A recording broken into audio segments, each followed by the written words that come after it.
So I want you guys to watch this film, take it all in, and be ready to have a deep discussion in about an hour and a half. Thank you.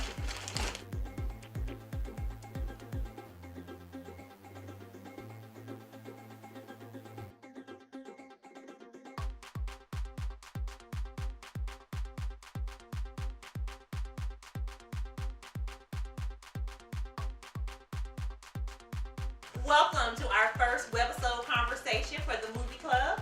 We'll be discussing Pariah. The movie club has been going on for about 2 years. The purpose of the movie club is to talk about thought-provoking movies and then give intellectual feedback on independent films as well as mainstream media. I'll go around the room and we'll introduce our panel. I'm Rhonda Smith. I'm the host of the Webisode. I'm Steve. I'm not the host. Hi, I'm Michelle. I'm Rhonda's sister, and I am Skyping in from Washington, D.C. Janine Sanders. Chris Dowers. Sharon. Edward Darby. Tanisha Marshall. Mariana Boone. Tamiko. Eric Wilson. Joanna. Judy. All right, so first question. What were your initial perceptions of the movie before seeing it? And then what were your thoughts after viewing it? I liked that the movie was just that it was a movie and it told a story and it kept me engaged, and I'm glad I watched it. I think it was very well written and well acted, and I liked the story. I had an idea of what it was going to be about, but they had a whole lot of stuff going on.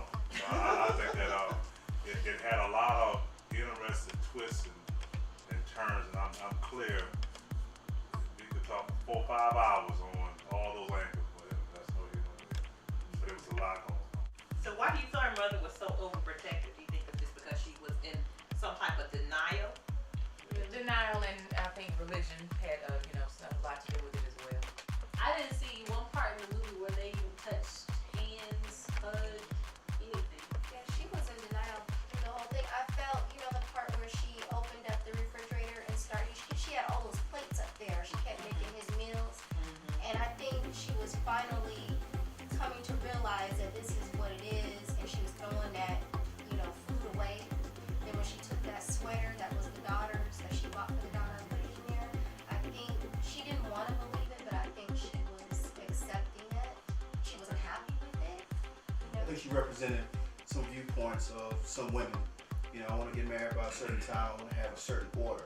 So she was looking at things from an order perspective and what makes a happy situation. Because the argument she got in with her husband, you can tell he still has some bitterness with her just about his life direction. And she made the comment, well, you couldn't even pass the test, it wasn't for me.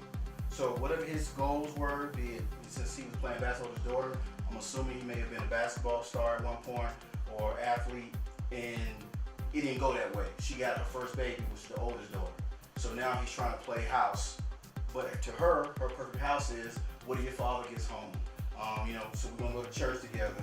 I'm gonna make these plates. I'm gonna do so. She had this picture perfect view of what family or a nice family was.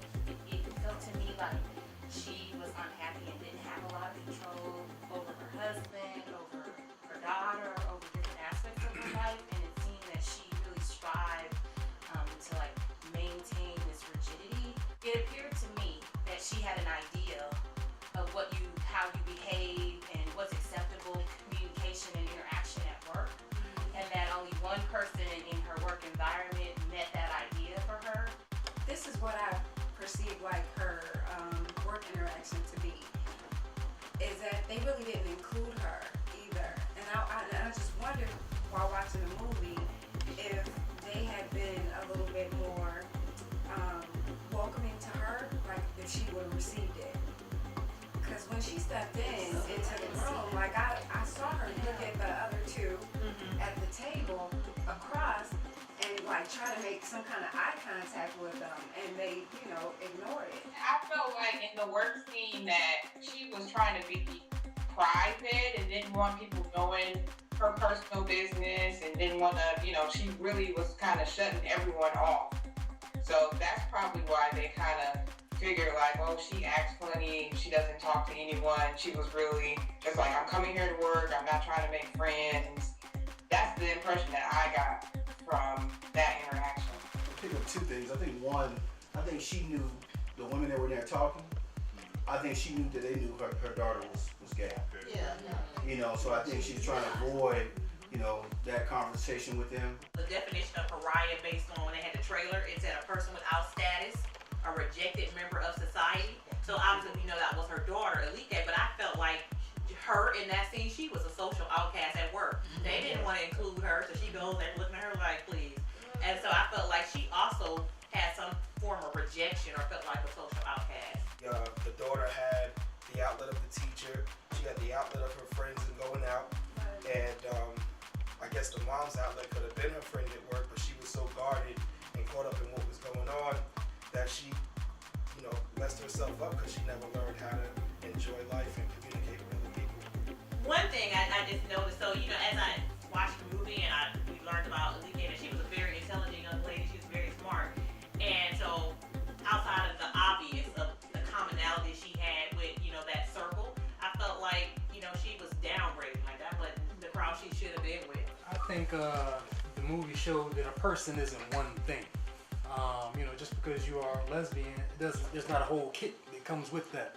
So you could be lesbian. You can be lesbian, and not particularly like some of these other things that are supposed to stereotypically lesbian. You can be a black person and not like all these things that are stereotypically black. The person isn't just one thing. You could like this indie alternative music and still be black, for instance. And I face that a lot. You know, I'm a guy who likes to read. And I think we've had discussions about people who are surprised by that. What? You like to read? What kind of black person are you? Of course, they have this image, this caricature of what it is to be a black male. So she was in the caricature of what it is to be a lesbian. And she's many things. So I don't think she's downgraded. She's kind of. I think she struggled with that too because she was never comfortable in the club setting. She was only really comfortable in the environment where she was one-on-one with her friend and then that new one. I think she was trying to find where she fit in. I'm sure she felt more comfortable with those people that had the alternative lifestyle because that was something that she identified, but she definitely couldn't get along at the home. There was just a lot going on there. I think she was just trying to find herself. She was just with them for the time being. That's the impression that I got. That's, you know, that's where she was for the time being, but there's more for her and more out there. By introducing that other young lady, the character's daughter, that let us see that she had other things that she was interested in, different types of music. And so Connected different ways. She connected with different people different ways. What I thought was really interesting about her and her friends and her clothes and how she dressed and all that was that, you know, she had this idea of wanting to be a butch lesbian, wanting to wear the fake penis, wanting to dress like a boy. But then in her interactions with her peers that she was closest to, she really was the more emotional person in the relationship. She was the more submissive, the more needy. I thought it added to the conflict of her life because here she is portraying this image of even the one girl that she liked at school was like, well, if she just bushed up a little more, you know, like she's in the middle. And I think she really was in the middle. It was like she wanted to be a lesbian, but she thought she had to be a butch lesbian in order to be a lesbian. Here's what I say on a simple level. Okay, first and foremost, what old girl was to the Bush girl, she was able to accept her for just who she was. You know, so it doesn't matter, you know, it's like speaking what you're saying, male, female, whoever your friends are, anybody who can appreciate you just whether it's broken or not, green or not, just have appreciation. That's why that's what who she was for her was just that. So regardless of what it is, that's what she was.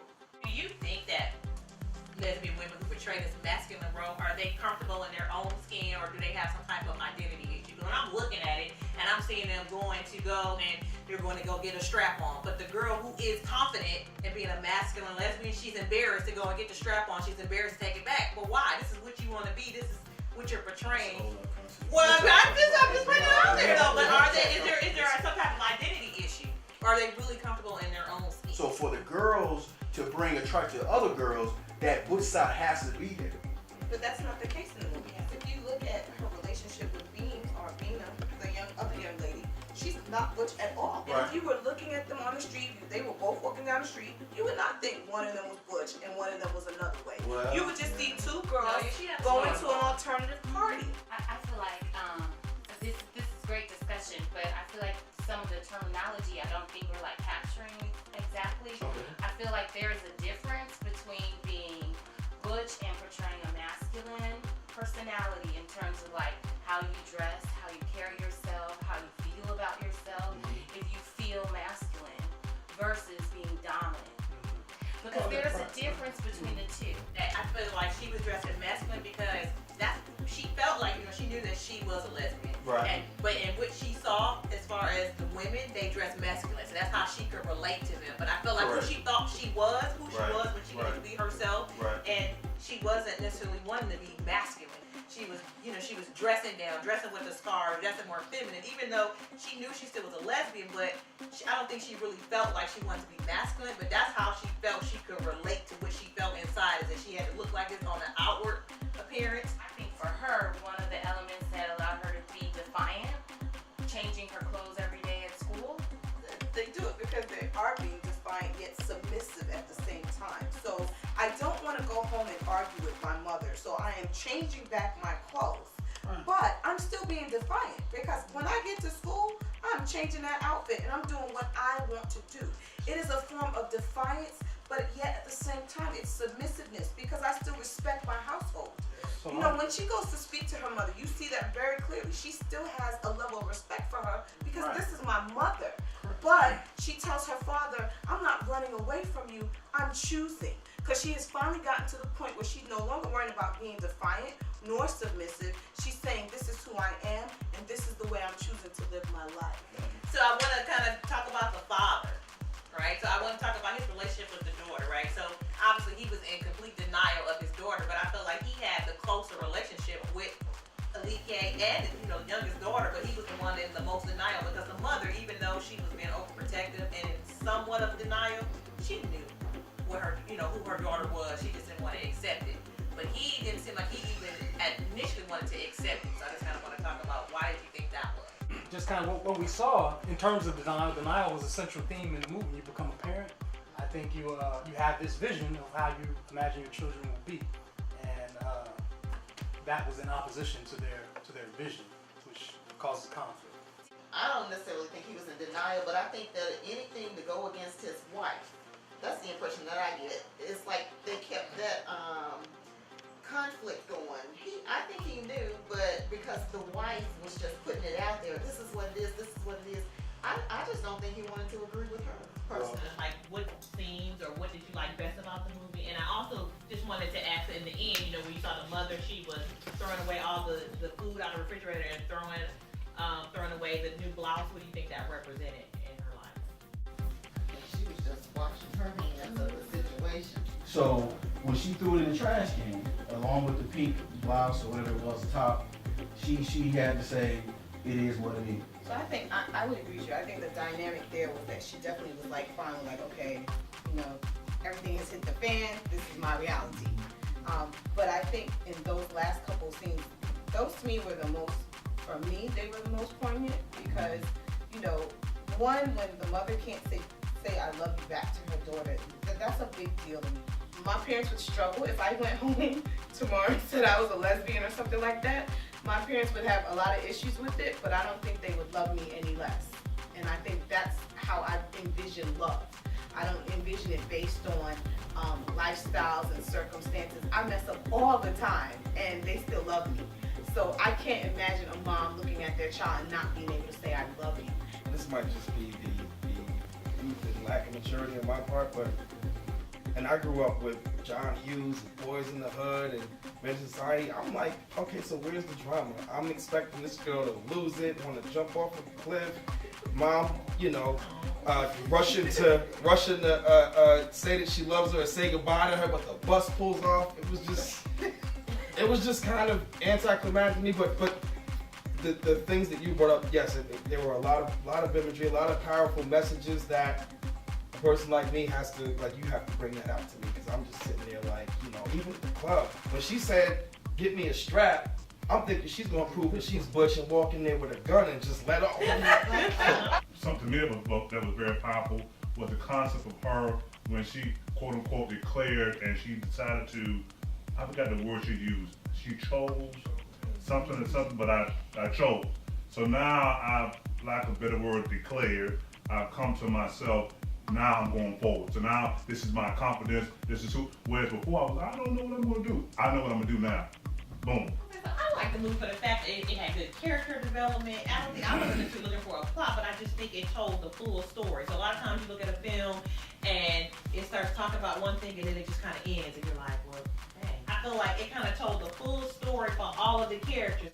The director talked about how she dealt with these similar type of things in her life, so it was kind of like a story of, you know, the trials and tribulations that she went through. So overall, I thought it was a good movie, and I would tell other people to watch it as well. Well, I want to thank you guys for participating in my first webisode with the movie club. I like this better than the book club. And thank you for joining us